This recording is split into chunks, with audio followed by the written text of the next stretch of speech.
and low-income students. The door is closed, the lights are out, you're not equal and don't deserve an education. I would say that this is an abomination.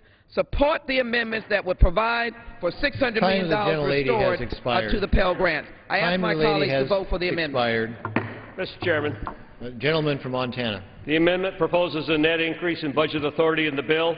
The amendment is not in order under Section 3J3 of House Resolution 5-112, Congress, which states, "It shall not be in order to consider an amendment to the General Appropriations Bill proposing a net increase in budget authority in the bill, unless considered in block with another amendment or amendments proposing an equal or greater decrease in such budget authority pursuant to Clause 2F of Rule 21. The amendment proposes a net increase in budget authority in the bill in violation of such section, and I ask for a ruling of the Chair." Would any member wish to be heard on the point of order? Gentlelady from Texas. Mr. Chairman, I tried to craft my discussion in the form of an emergency. The loss of thousands upon thousands of students' access to education. I consider that an emergency. Gentlelady will suspend. Will the gentlelady speak to the point of order? Thank you, Mr. Chairman. I will. I consider this an emergency, and I would ask that this point of order be waived in order to provide for the thousands of students, Mr. Chairman, that are now going to stop school because of the $1,000 or $800 that they will lose. I'm asking the gentleman for a waiver so that this, based on an emergency and the fact that there was no offset available that would not impact negatively other vital programs to make America equal. I'd ask for a waiver, and I'd ask for this amendment to be accepted and the point of order to be waived. I yield back. The chair is prepared to rule. Member wish to speak on the point. The chair is prepared to rule. The gentleman from Montana makes a point of order that the amendment offered by the gentlelady from Texas violates Section 3J3 of House Resolution 5. Section 3J3 establishes a point of order against an amendment proposing a net increase in budget authority in the pending bill. The chair has been persuasively guided by an estimate from the chair of the Committee on Budget that the amendment proposes a net increase in budget authority in the bill. Therefore, the point of order is sustained and the amendment is not in order. The gentlelady from Wisconsin. Thank you so much, Mr. Chair. I move to strike the last word. Gentlelady is recognized for 5 minutes. Thank you, Mr. Chair. I rise to support the Chu Moore Jackson Lee amendment to the Continuing Appropriations Act, H.R. 1, because we're deeply concerned about the cut to the Pell Grant funding contained in the continuing resolution, which would slash funding by $845, a 15% cut. And of course, this amendment would preserve the Pell Grant program and maintain the full award level. You know, I am, again, just a little bit perturbed, Mr. Chairman, that this cut, like so many cuts in the resolution, would disproportionately harm traditionally underserved communities. According to the National Center for Education Statistics, Pell recipients are more likely to be female, first-generation college students, and less likely to be white than those who don't receive the grants. In other words, Mr. Chairman, they kind of look like me. Minority students also face disproportionate unmet need, meaning the amount that they still need to pay for college even after family contributions, parties, raising money from their churches, grants, non-private loans, still will not meet their needs to go to college. Women sometimes come into college with more precarious financial situations. They're already parents and mothers. Now, if this country is prepared to just slide into irrelevancy in the global economic community because we don't educate our workforce, this would be the loss-leading legislation to do that. Cutting the program is so counterintuitive to our remaining a first-rate power. And what is our secret weapon in this country for staying on top? It's our diversity our diversity to be competitive. We're women, we're blacks, we're Asians, we're Hispanics, we're Indians, we're Hmong. We bring different talents and abilities to the table. And our ability to educate these young people comes with our ability to provide a Pell Grant, which levels the playing field for all students. There's not a politician in this country that doesn't make part of their platform that this country has got to have a highly educated 21st century workforce. There's not a politician, Democrat, Republican, Independent, or any other stripe, that doesn't say and pronounce that education is the key. And yet, we're not willing to provide the lubricant so that key can fit into the lock, and that is the resources to make sure our students can go to school. This Pell Grant is that opportunity. Don't deny it to students. Don't deny it. Don't deny it, Mr. Chair. And with that, I yield back the balance of my time. Gentlelady yields back her time. The clerk will read. Page 301, line 17, section 1832. Unobligated balances made available in subparagraphs A through E of section 401A(E)(1) of the Higher Education Act of 1965, $986,433,851 is rescinded. Section 1833, the level for Department of Education, Higher Education, $1,690,285,000. Section 1834, the level for Department of Education, Institute of Education Sciences, $530,106,000. Section 1835, the level for Corporation for National and Community Service, operating expenses, $0. Section 1836, the level for Corporation for National and Community Service, National Service Trust, $50 million. Section 1837, the level for Corporation for National and Community Service salaries and expenses, $68 million. Section 1838, funds made available for Corporation for Public Broadcasting in Title IV of Division F of Public Law 111-8. The unobligated balance is rescinded. For what purpose, the gentleman from Oregon rise? Mr. Chairman, I have an amendment at the desk. The clerk will designate the amendment. Will the gentleman specify which amendment he is offering? Excuse me, number 436. Amendment 436. The clerk will designate. Amendment number 436, printed in the Congressional Record, offered by Mr. Blumenauer of Oregon. Gentleman from Montana. I reserve a point of order on the gentleman's amendment. The gentleman from Montana reserves a point of order. The gentleman from Oregon is recognized for 5 minutes. Thank you, Mr. Chairman. I'm sad to have to offer this amendment this evening.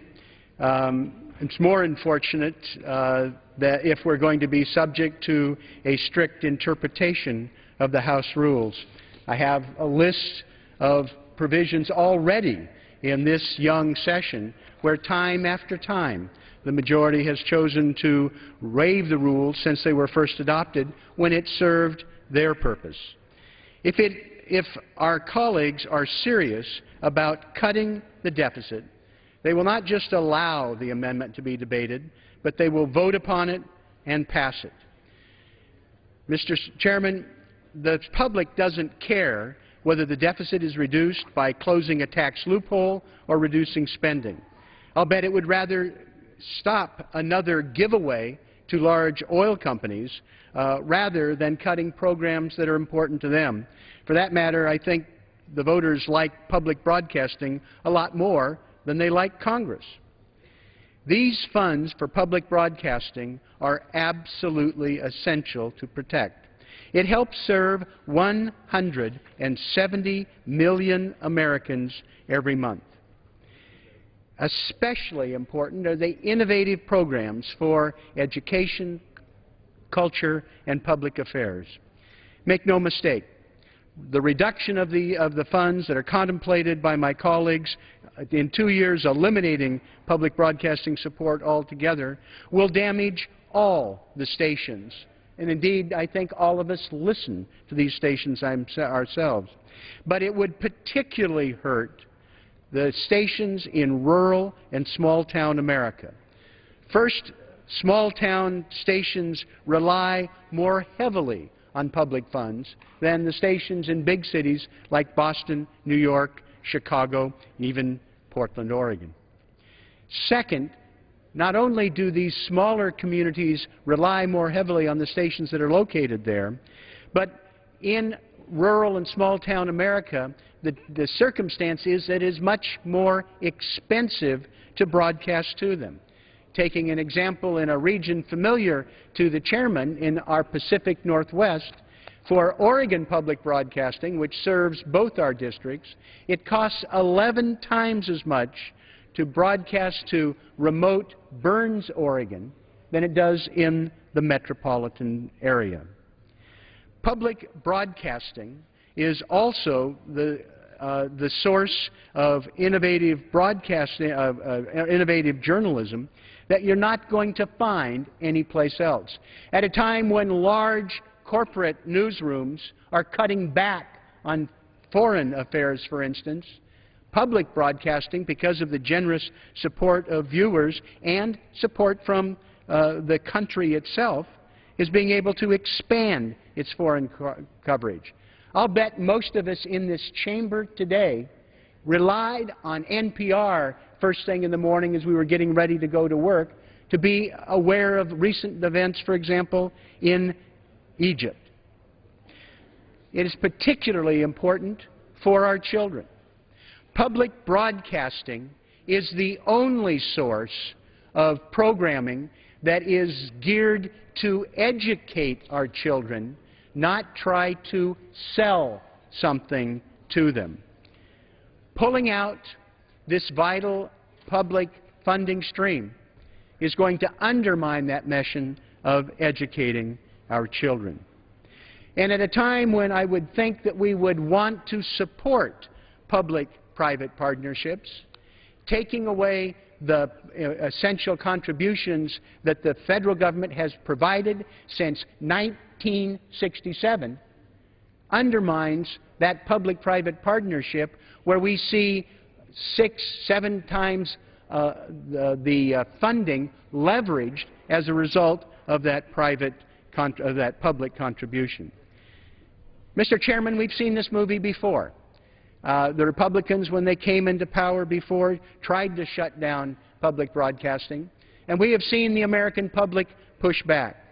And just this last week, tens of thousands of people have called our offices entreating us to allow the funding to continue.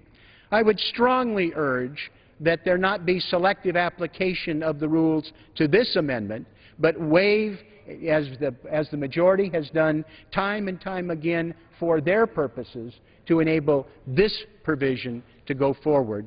And I yield back the balance of my time. Time of the gentleman has expired. Mr. Chairman. Gentleman from Montana. I make a point of order against the amendment. The amendment adds a limitation to a general appropriations bill. Under Clause 2 of Rule 21, such amendments are not in order during the reading of the general appropriations bill. The rule states in part, except as provided in paragraph D, an amendment proposing a limitation not specifically contained or authorized in existing law for the period of the limitation shall not be in order during consideration of the general appropriations bill. Mr. Chairman, the amendment adds a limitation that is not specifically contained or authorized in existing law during the reading. The amendment, therefore, is in violation of Clause 2C of Rule 21. I ask for a ruling of the Chair.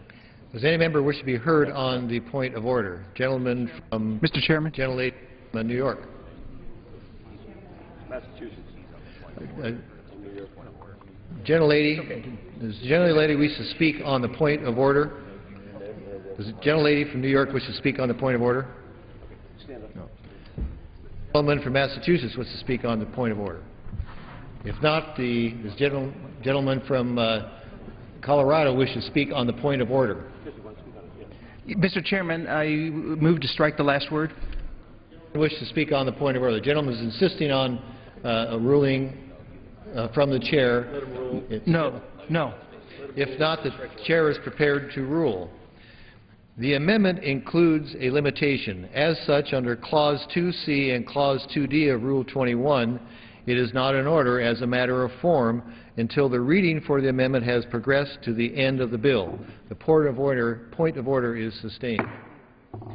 What purpose does the gentleman from Massachusetts, or gentlelady, I'm sorry, from New York rise? Gentlelady is recognized for 5 minutes.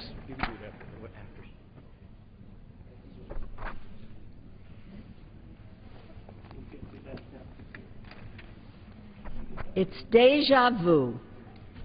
Here we go again.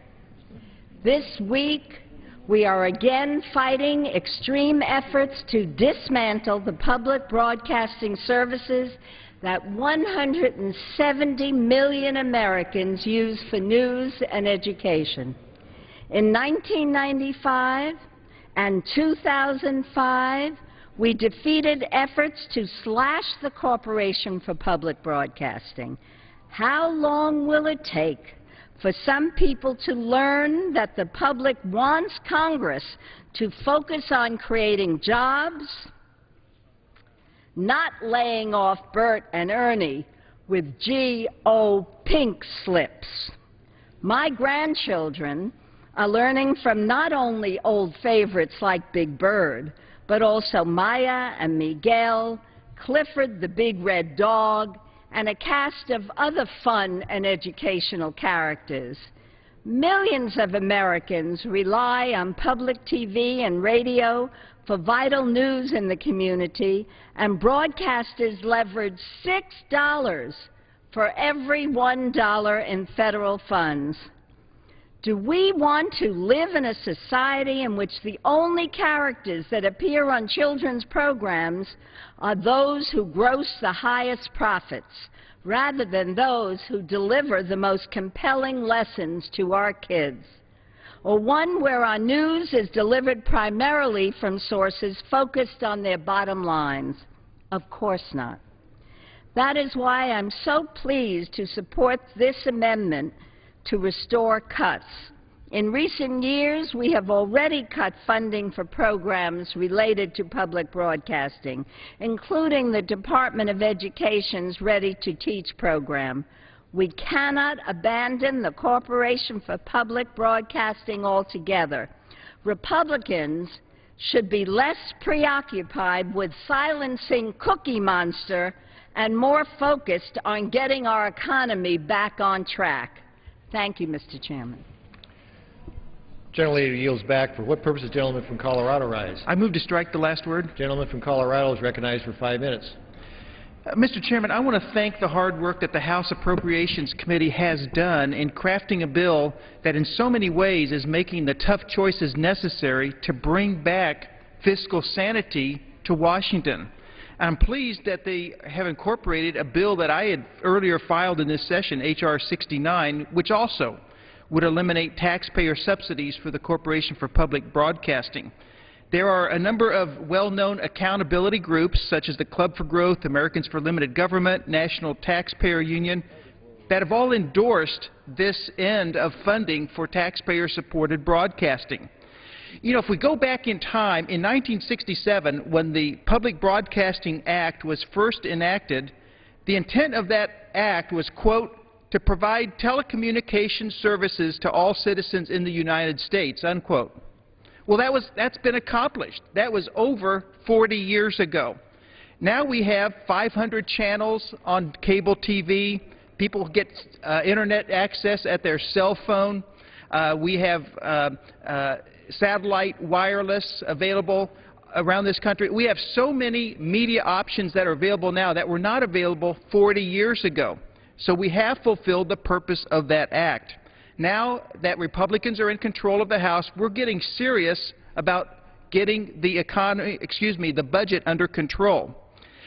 Now, there is some good programming that the Corporation for Public Broadcasting produces that I personally enjoy and like.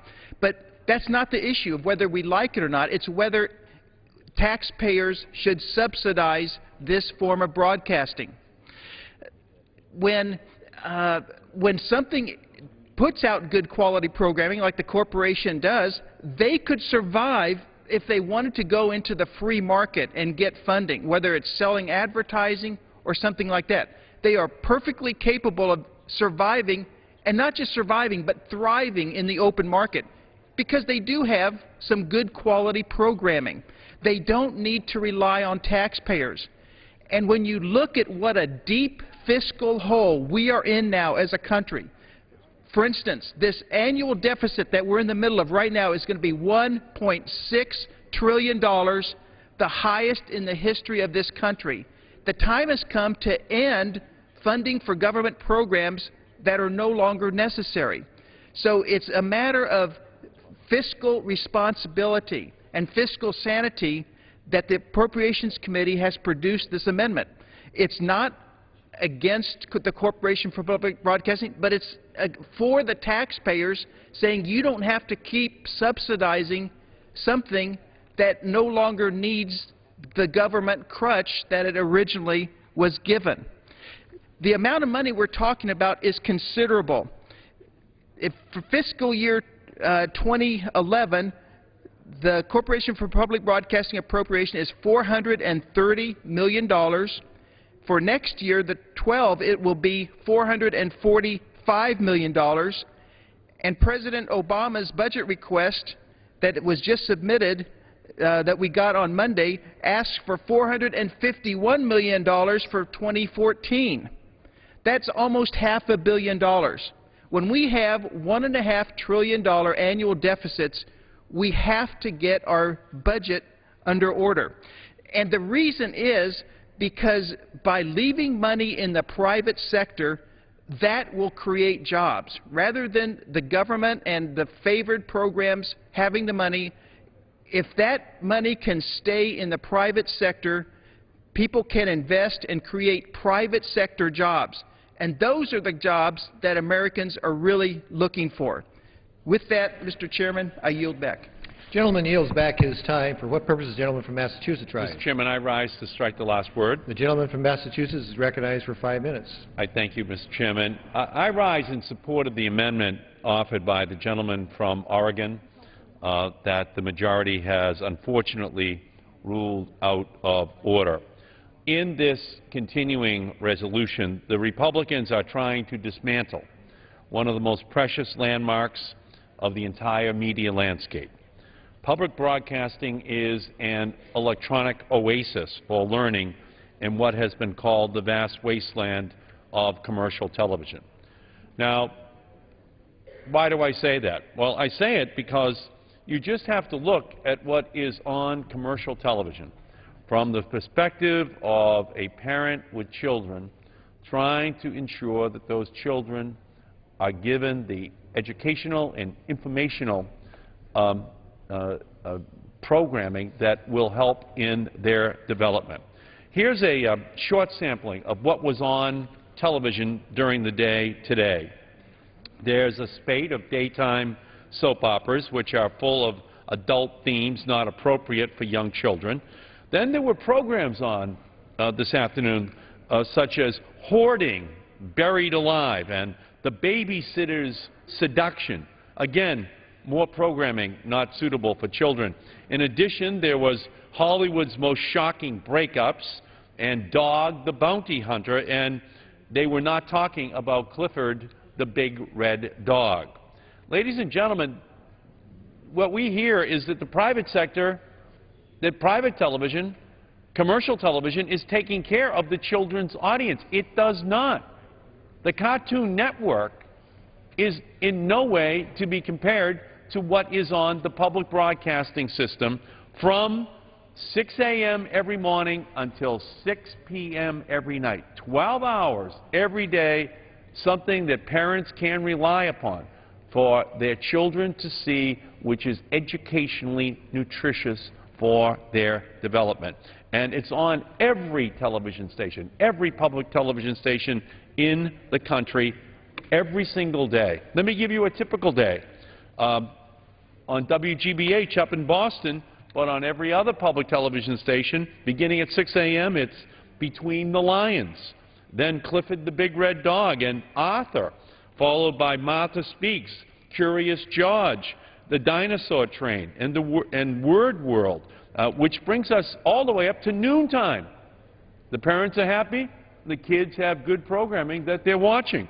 And then, rather than soap operas in the afternoon on the public broadcasting system, the kids get to see Sid the Science Guy, the Word Girl, the Electric Company, and on and on and on until 6 o'clock every night.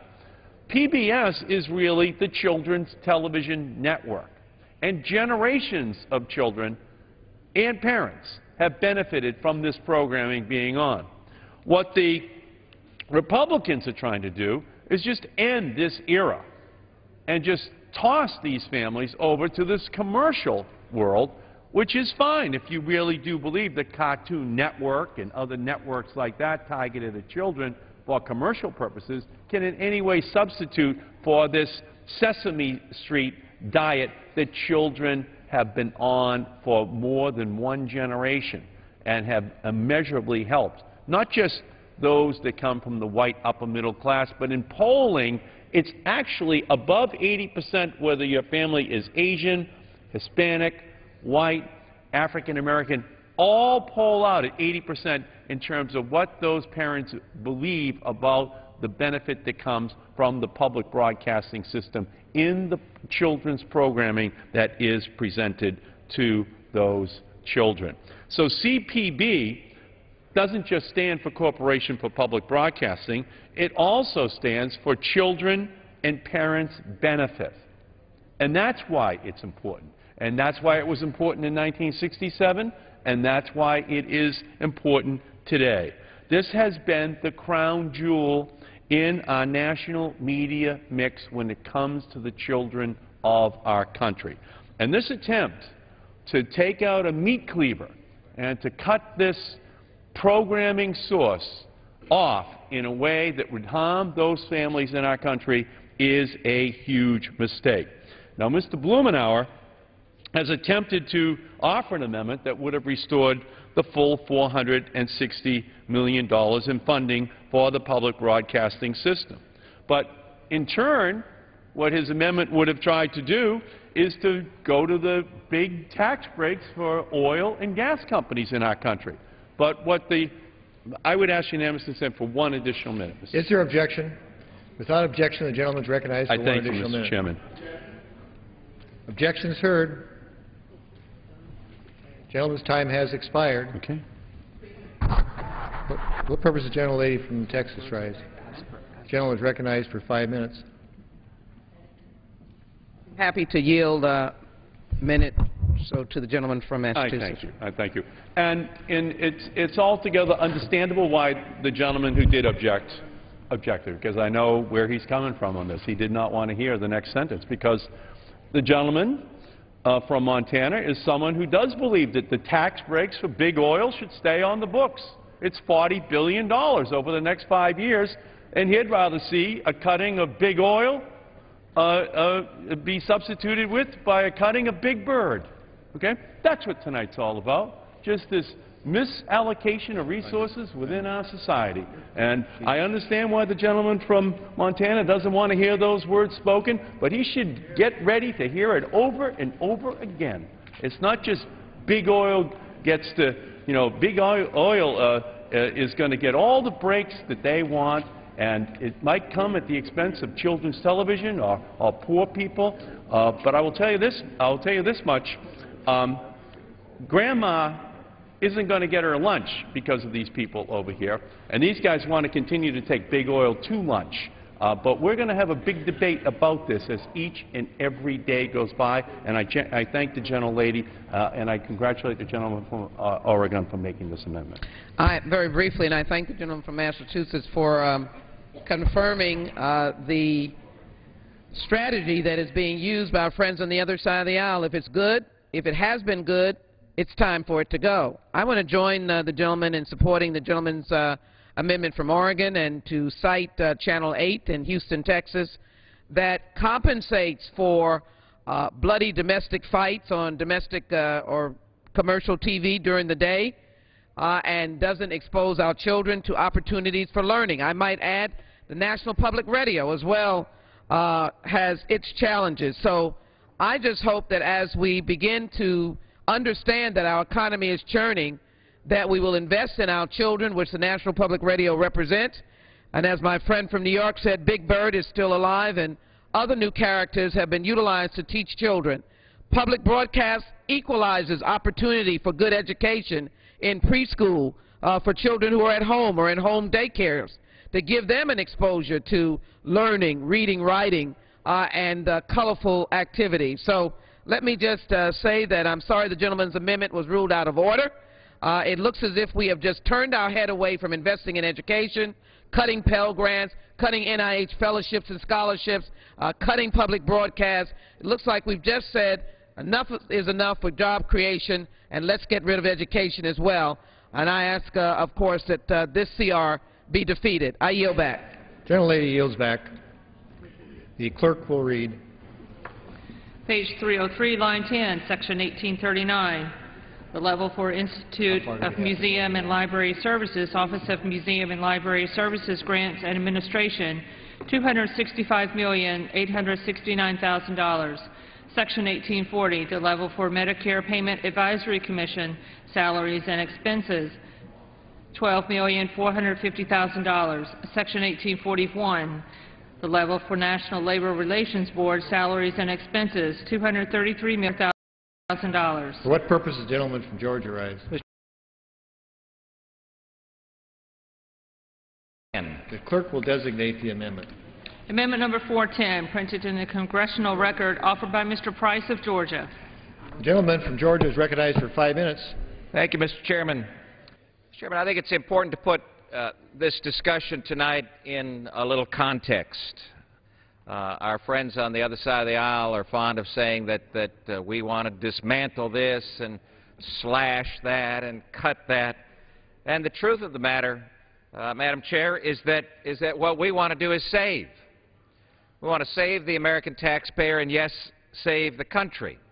Because what's happening, and the American people know it, is that this federal government has for year after year after year and more over the last 4 years borrowed too much and spent too much and taxed too much, and it's destroying jobs. Destroying jobs. If you don't believe the words, all you have to do is look at the picture. And the pictures show very clearly that what is happening, this is 2006 down here when Speaker Pelosi came into power, and the amount of spending at the federal level, and this is where we are right now, about a third more under this administration, and this is where it's going. And the American people are sick and tired of it. And what they sent folks here to Washington to do is to decrease spending, to decrease borrowing, and to decrease taxing so that we can put the American people back to work. That's what this is all about. It's not about some small program here or some large program there. It's about putting American people back to work and making the government the right size. And so I rise on my amendment, which identifies an agency that can only be described as anti-worker and anti-business and anti-jobs. You know what it is, Madam Chair. It's the National Labor Relations Board. It's a New Deal relic charged with conducting elections for labor union representation and investigating unfair labor practices. However, what's happened is that the board has gotten beyond any claims that it's a neutral arbiter of labor relations. And this starts with Craig Becker, the recess appointment, which means no Senate confirmation by the Obama administration to lead the board. It's got huge ties to SEIU and AFL-CIO and has proven to be very adept at carrying the water for big labor while siding against American employers and the American taxpayer. He could hardly be characterized as an impartial voice. And the out-of-control NLRB now is seeking to expand the board's role beyond current law.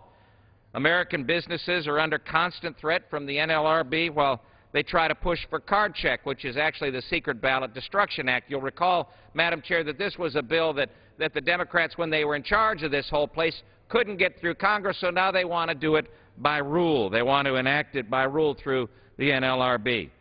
Remarkable, remarkable overreach. They try to rig the deck over and over again. But the rigging of the deck is just what big labor needs at this point, because the private sector unionization is only about 7% in this country, 7% of our workforce.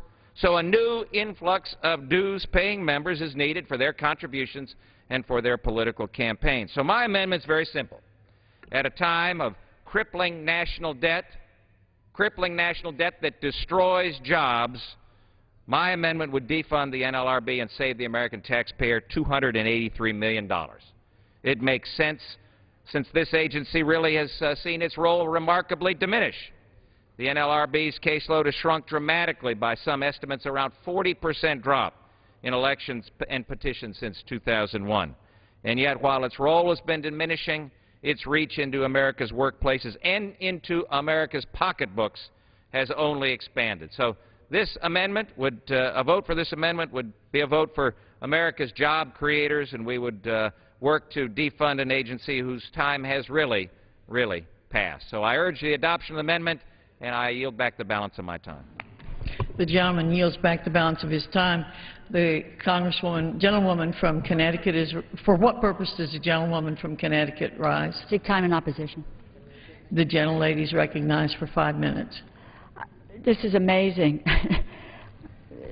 This would be what a step backward for democracy if there was support for this bill. This amendment would actually eliminate all funding for the National Labor Relations Board.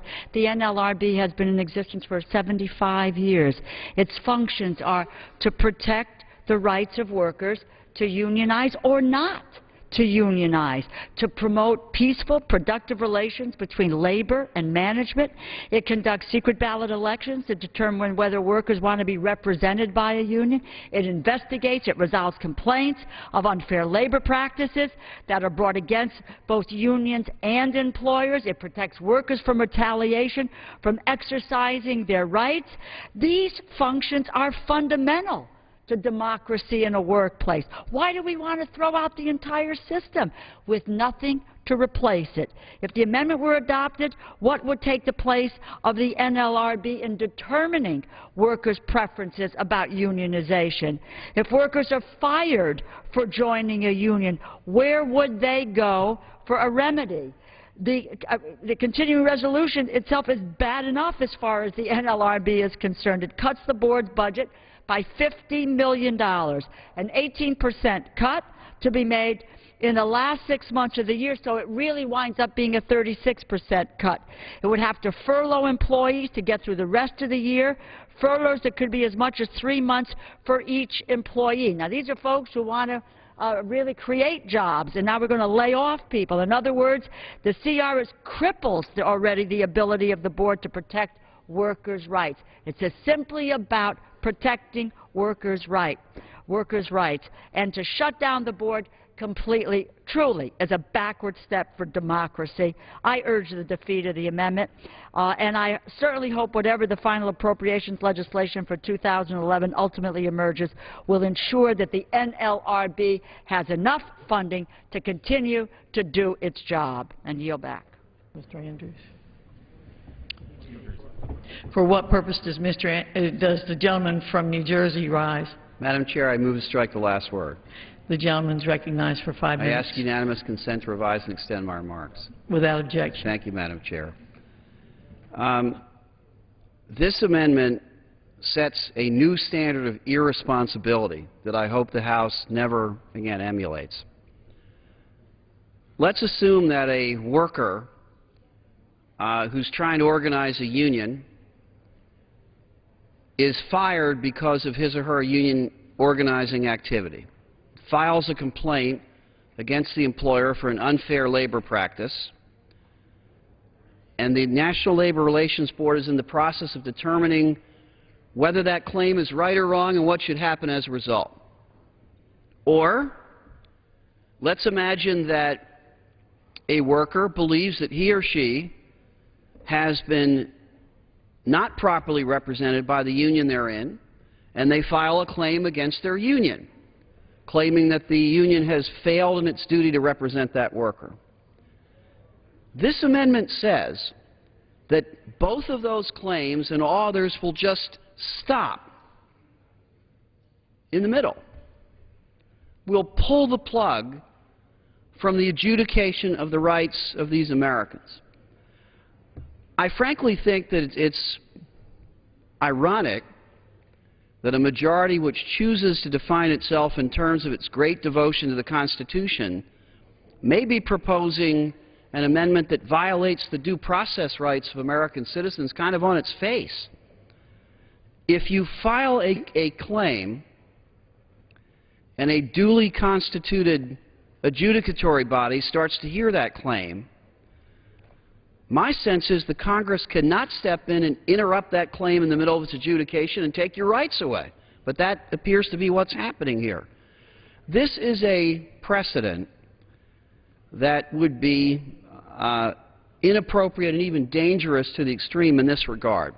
The principle that apparently informs this amendment is if Congress doesn't like something that an agency is doing substantively, we can pull the plug on the agency and not give it any more money in the middle of its deliberations. Imagine for a moment if during the run-up to the Wall Street meltdown in 2008, that those of us who were unhappy with decisions of the Securities and Exchange Commission, which we were unhappy with, said, you know, we're so unhappy with what the SEC is doing, we're going to defund that organization and stop the process of any investigations they're doing, stop the process of any decisions they're making, just pull the plug in the middle of their deliberations. I think that the majority would have correctly criticized us for an act of irresponsibility. We didn't do that. When we disliked the actions of the SEC, we came together and passed a law, the Dodd-Frank law last year, that tried to improve its operations. That's the way a responsible legislative body acts. So forget for a moment about the consequences of this amendment for those who work for the NLRB or for those who are somehow engaged in it. Let's talk about the litigants, the workers, the employers, the unions, all of those involved here. The agency just disappears the day that this law is signed. Yes, Congress has the power of the purse, but with power comes responsibility. This is an amendment which sets a new low standard of irresponsibility in this House. If we don't like the substantive decisions of an agency, then amend the statute they're operating under or litigate those decisions. But to pull the plug in the middle of decision-making that affects thousands of Americans is, frankly, an abuse of the power of the purse. I think it's unconstitutional as a violation of the due process rights of those litigants, and I would urge a no vote. Yield back the balance of my time.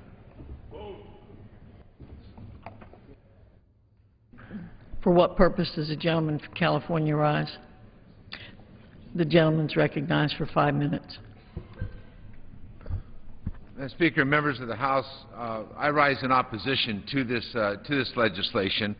As my colleague from New Jersey has pointed out, and the ranking member of the subcommittee, this amendment, to begin with, seems to make no sense at all.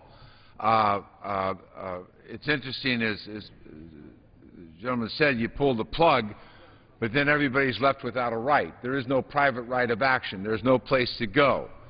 You have, there were some 1,571 secret ballot elections for union representation that were last year that were supervised by the National Labor Relations Board to certify those unions or to decertify unions in some cases where that action was taken in the secret election.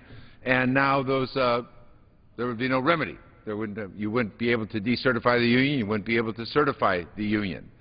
There are employees every day who were fired by simply suggesting to their employer that they would like to have a union. That alone will get you fired over and over again in this country. That employee is now without a job, but no right of action to go back and to find out whether that person was wrongfully fired. The same is true as if an employer wants to make an allegation of a secondary boycott, which is illegal under the law. Where do they go for the remedy? Where do they go? There is no private right of action. It's contained within the National Labor Relations Act, and it's administered by the board. So this amendment just sort of creates chaos, and it denies people rights, be they employers or employees, be they pro-union or anti-union, whatever it is their situation is. This simply denies them the ability to take advantage of the law or to have the law administered in any way or fashion, and it provides really no alternative to them. Because, as I said, this occupies the entire area for these individuals. So I don't know if this law is a temper tantrum. I don't know if this law is just, I don't know what the hell it is. But clearly it doesn't address what might be legitimate concerns about the operation of the board. The board's been controversial over the years, and back and forth, and people have agreed and disagreed with its rulings and its actions. Or you might want to amend the law, but this amendment doesn't do any of this. And I would certainly hope that we would continue with when you look around other countries. I think you'd say this is a pretty successful system of managing labor relations in the workplace. It certainly took a history of actions that people considered wrong and dangerous, and concerned about the economy, concerned about individual safety, concerned about the safety of workplaces and the ability of businesses to survive. And through the passage of the National Labor Relations Act, regularized that, so people had a place to go for their complaints and determine their rights. So I would hope that members of Congress would reject this amendment and maintain the rights of workers and employers to have their concerns addressed and adjudicated if necessary. I yield back the balance of my time.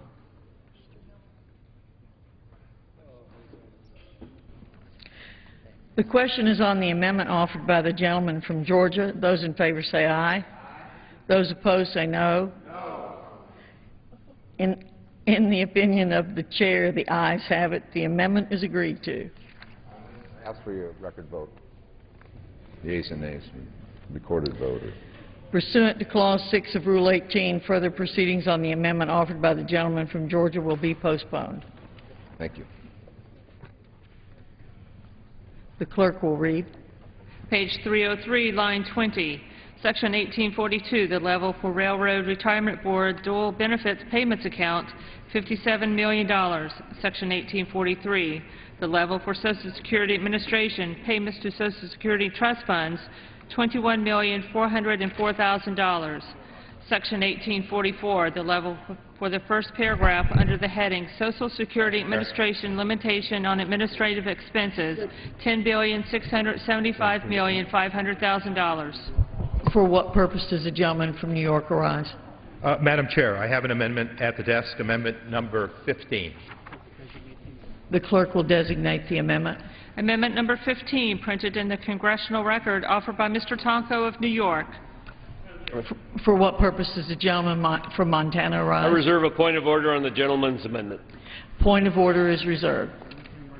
The gentleman from New York is recognized for 5 minutes. Thank you, Madam Chair. I offer this amendment because I am seriously concerned about the effect the irresponsible Republican spending plan will have on our nation's seniors. This amendment would stop the cut of $125 million to the Social Security Administration's operating budget. Slashing funding for the Social Security Administration is slashing money out of Social Security, plain and simple. Cuts to Social Security will directly affect our seniors. There is no way around it, and my amendment seeks to avert this impending crisis. The funding in this irresponsible Republican spending plan is over $500 million less than what Social Security spent in 2010 to process payments to seniors and carry out basic operations. But the cost of running Social Security in 2010 will not suffice for 2011. Our nation's baby boomers are retiring each month, growing the number of seniors in the system and the number of claims Social Security must process each month. This continuing resolution leaves Social Security more than $1 billion short of what they actually need to help keep checks going out on time to seniors. This irresponsible Republican spending bill creates an enormous funding shortfall that Social Security will not have to survive on for the remainder of the year.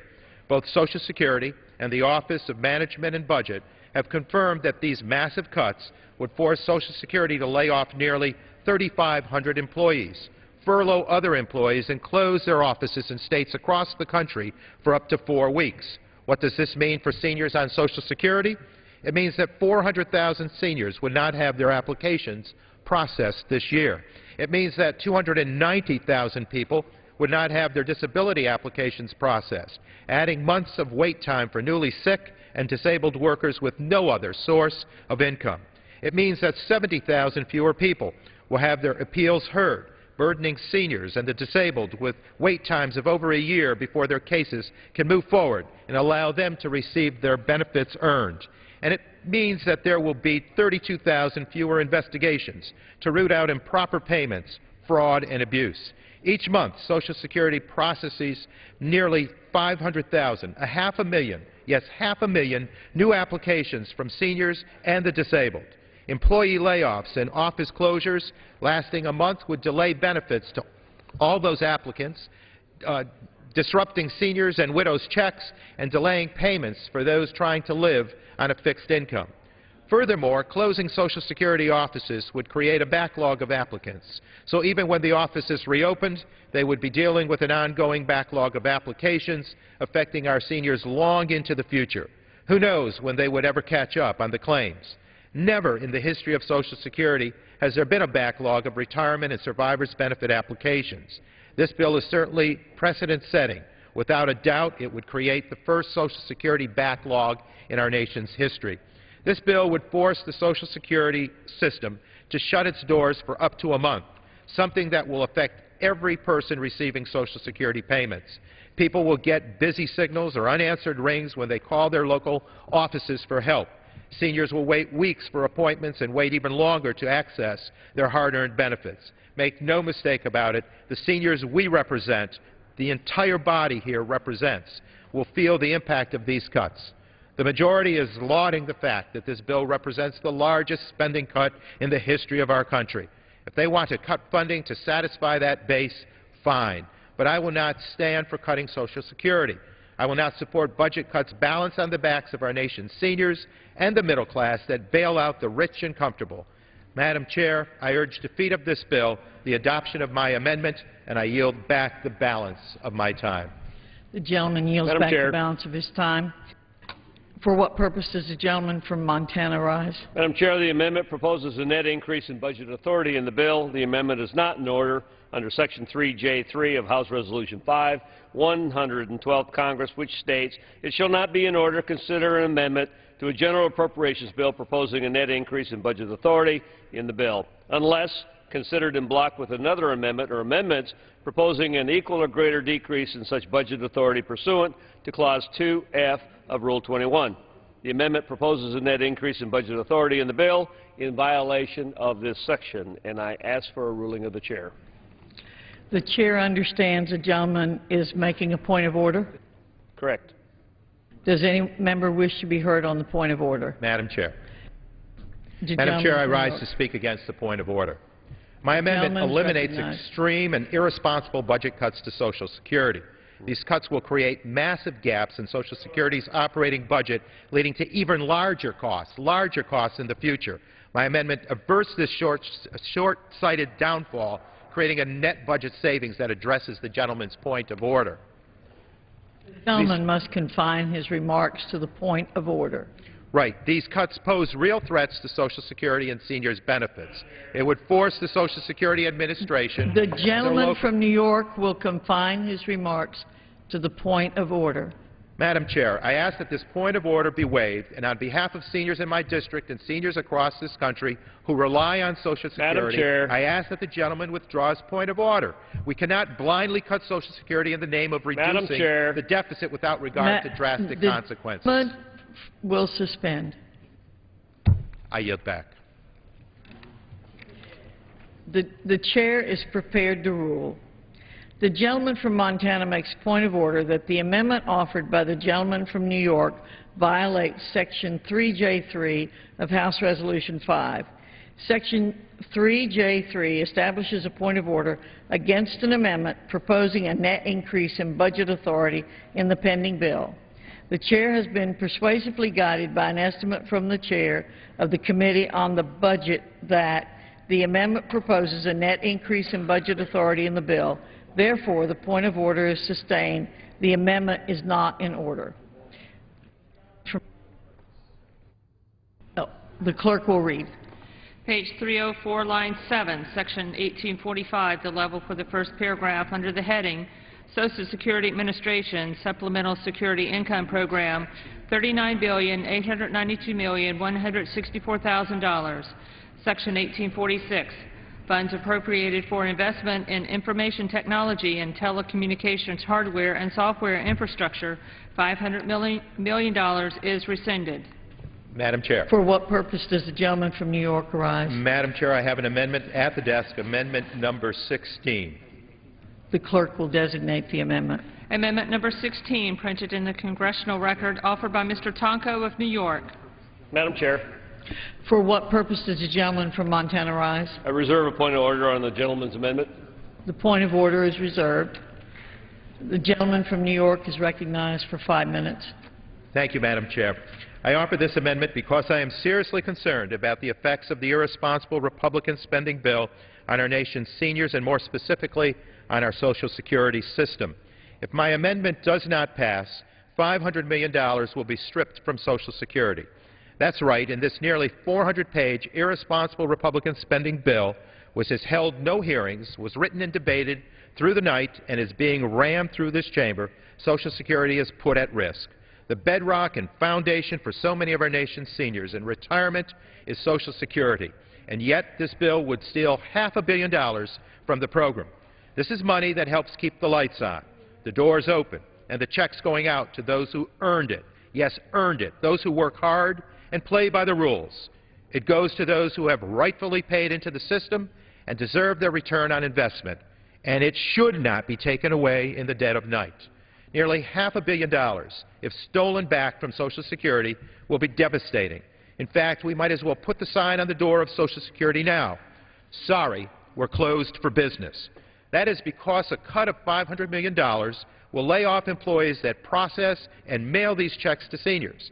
It will furlough every Social Security Administration employee for a month or more this year. That's right, every worker that works for the Social Security Administration could potentially lose his or her job for at least 1 month this year. Most of my constituents might say, well, I don't really know anybody that works for the Social Security Administration. What does that mean for me?